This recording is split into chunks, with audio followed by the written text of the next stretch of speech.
از اینجا تا قزوین 2 ساعت میرم. زمان پارت اول من چند ساعت؟ 2 ساعت. از قزوین تا تبریز هم 3 ساعته میرم. پارت دوم من چند ساعته؟ 3 ساعت.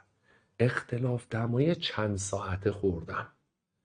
سارا نوشته بزرگی منوی کوچیکه، توف تو اون قیافت. یارو نوشته 1 ساعت. اولاغ یعنی 1 ساعت من تو راه بودم؟ حیوان، توف تو اون قیافت. آخه شما چقدر خری؟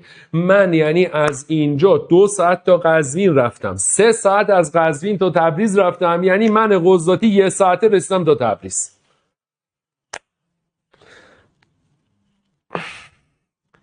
اون ویتامین ها رو به پدرتون بگی فراموش کنه.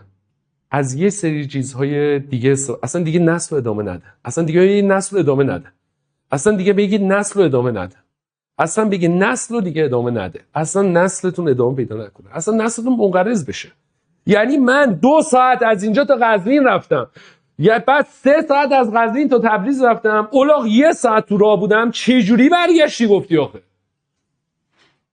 اینه.